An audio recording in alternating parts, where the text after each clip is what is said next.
کہ رسول اللہ آئے تھے اور آج حسین حضور کا وارث آج ہمیشہ کے لیے دین کی حفاظت کے لیے مدینے کو چھوڑ رہا تھا۔ حسین نانا کے مزار پر آئے۔ اہل دل اہل عرفان بتاتے ہیں، تصورات کی دنیا میں ہم سوچتے ہیں تو پتہ چلتا ہے حسین نے اپنے نانا کے مزار سے لپٹ کے کہا ہوگا، نانا جان آج آپ کا حسین جس پر آپ نے اپنا بیٹا قربان کر دیا تھا، ابراہیم جیسا بیٹا جس پر آپ نے قربان کیا تھا، آج اس قربانی کا حق ادا کرنے جا رہا تھا۔ نانا جان جس کو چومتے تھے، جس کو سونگتے تھے، نانا جان جب حسین کہتا تھا کہ نانا مجھے سواری چاہیے تو آپ اس کی سواری بن جاتے تھے۔ جب حسین کہتا تھا کہ نانا میری سواری کی باغ کدھر ہے، میری سواری کی لگام کدھر ہے، تو آپ اپنی زلف عنبرین جس کے ہاتھوں میں تھما دیتے تھے۔ آج وہ حسین آپ کو الوداعی سلام پیش کرنے آئے۔ نانا جان میں جاتا ہوں، میرے لیے دعا کر دیں۔ یا رسول اللہ، اے غم گنوں کے غم گسار، اے غم زدوں کے غم گسار، آج آپ کا حسین مظلوم ہے۔ بس حضور اتنی عرضی کرنے آیا ہوں کہ آقا جب میں کربلا میں امتحان دوں تو میرا امتحان دیکھنے آپ بھی تشریف لانا حضور، تاکہ میں آپ کے سامنے امتحان دے سکوں۔ یا رسول اللہ دعا کرنا کہ میرے پائے سے بات میں کوئی لغزش نہ آئے، میں وقت کے طاغوت کو اس کی اوقات یاد دلا سکوں، میں تاریخ میں احتجاج درج کرا سکوں، میں بتا سکوں کہ جب بھی شریعت کے ساتھ کھلواڑ ہوگا تو ایک سچے مومن کی ذمہ داری کیا ہوتی۔ نانا جان اب میں جاتا ہوں۔ یا رسول اللہ میں تو یہ چاہتا ہوں کہ میں یہیں رکوں، یہیں دفن ہوں۔ کاش کہ ایسا بھی ہوتا آقا کہ آپ کی قبر انور شک ہوتی اور آپ مجھے اپنے ساتھ اپنی قبر میں لے لیتے۔ یا رسول اللہ میرے آقا میرے کریم نانا مجھ پہ کرم فرمائے۔ پتہ نہیں کیا کیا حکم جاری ہوئے، لیکن چشم تصور کہتی ہے کہ رسول اللہ کی طرف سے اشارے ہوئے، حسین وہ وقت نہیں آیا، ابھی تمہیں اپنی ذمہ داری کو پوری کرنا ہے۔ حسین جاؤ، اللہ کی امان میں جاؤ، ہم تمہارا امتحان دیکھنے ضرور آئیں گے۔ حسین اچھے سے امتحان دینا۔ گود میں اٹھایا تھا، سینے لگایا تھا، کندھوں پہ چڑھایا تھا، اس لیے تاکہ جب تم گر رہے تھے تو ہم نے سنبھالا تھا، آج دین گر رہا ہے تم نے سنبھالنا ہے۔ جاؤ حسین اپنی ذمہ داری پوری کرو، تمہارا کام ہے، آل نبی کا کام ہے، آل نبی ہی نے کرنا ہے۔ یہ تصورات کی دنیا ہے۔ بس اتنا یاد رہا، اہل عرفان بس اتنا کہتے ہیں، مولا حسین نے جب نانا کو الوداع کہا ہوگا تو ہائے ہائے اس وقت کیفیت کیا ہوئی ہوگی۔ آنکھوں کا تارا ہمیشہ کے لیے جدا ہو کر جا رہا ہے، قیامت تک لوگ نبی کو سلام کرنے آئیں گے، لیکن اب اتنا اچھا کوئی سلام کرنے نبی کو کبھی نہ آ سکے گا۔ اپنی جسم و روح کے ساتھ، اپنی اصلیت کے ساتھ، دینی احکام کے ساتھ، ظاہری احکام کے ساتھ، اب اتنی اچھی ہستی، اتنا بڑا محبوب کوئی قیامت تک سلام کرنے نہ آئے گا۔ مولا حسین نے نانا کو الوداع کہا، الفراق الفراق یا رسول اللہ، الوداع الوداع یا رسول اللہ۔ اور اس کے بعد مولا حسین پچھلے پیر اپنی پشت کو حضور کے روضے کی طرف کیے بغیر پلٹتے رہے اور نانا کے مزار کو دیکھ کر آنسو بہاتے رہے۔ ام المومنین سیدہ ام سلمہ گھر میں موجود ہے۔ حضور کی ازواج میں ام المومنین ام سلمہ صرف ایک بچی ہوئی ہے، باقی ساری حضور کی بیویاں پردہ فرما چکی ہیں۔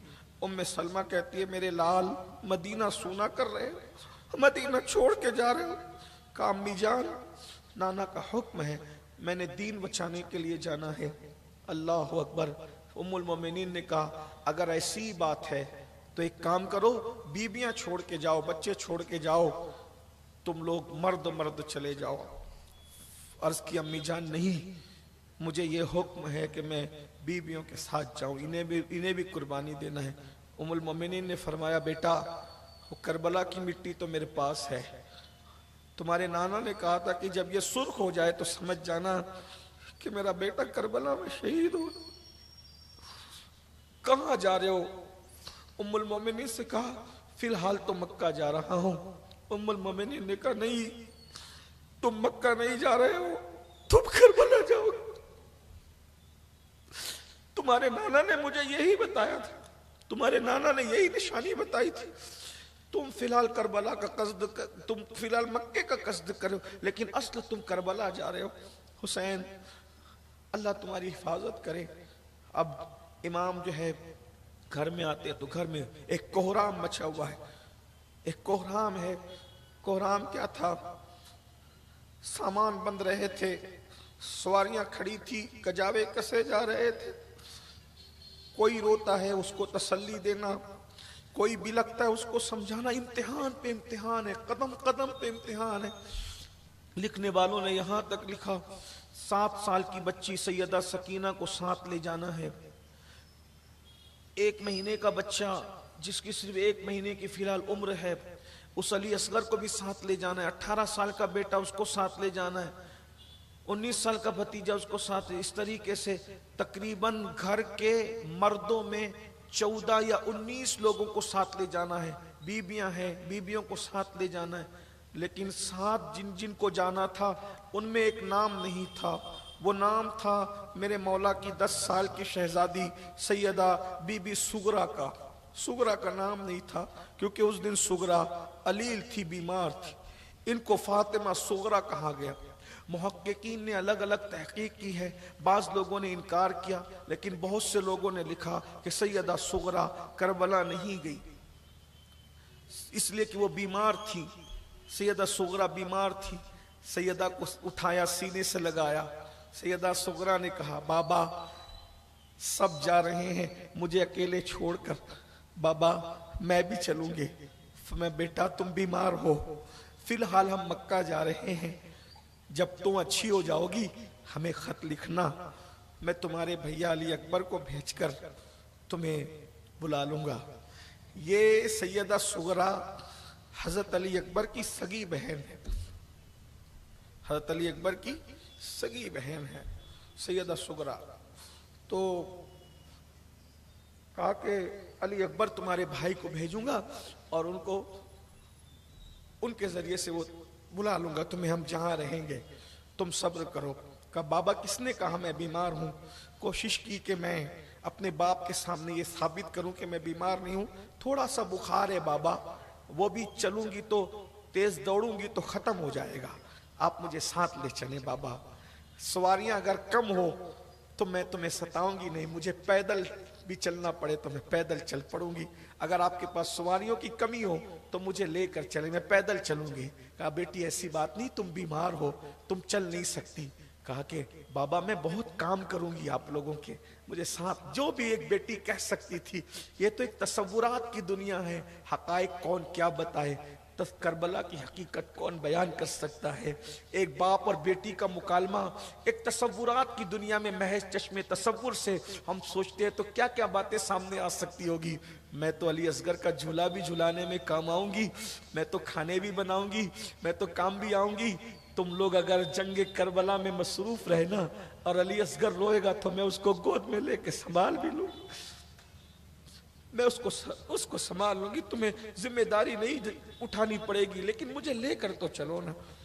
مولا اپنی شہزادی کو گود میں لے کے سر چومتے ہیں، تسلیاں دیتے ہیں، کیونکہ خاندان نبوت میں بیٹی کی بڑی اہمیت ہے.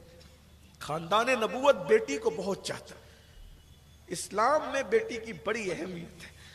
بیٹی کو چوما. بیٹی نے کہا بابا دیکھو میں چل سکتی ہوں، اٹھ سکتی ہوں. لکھنے والے لکھتے ہیں کہ سیدہ سغرا 10 سال کی بچی تھی، لیکن باپ سے پیار اتنا تھا کہ باپ کے بغیر رہنا نہیں چاہتی تھی. کہا دیکھو بابا میں اٹھ کے کھڑی ہوں اور مجھے بخار بہت تھوڑا سا ہے، کئی دن کی بیمار تھی. پوری طاقت کو اکٹھا کیا، سغرا اٹھ کر کے کھڑی ہونے لگی. جیسے ہی کھڑی ہونے لگی دھڑام سے نیچے گر گئی. لکھنے والا لکھتا ہے کہ بیماری جیت گئی. نبی کی سغرا ہار گئی، سغرا ہار گئی. بابا نے کہا بیٹا ہم تمہیں بلا لیں گے، وعدہ کرتے ہیں، خط لکھنا، جب اچھی ہو جاؤ تو خط لکھنا، ہم تمہیں بلا لیں گے. اور اس کے بعد اب اٹھنے کی بھی طاقت نہ رہی. ایسے میں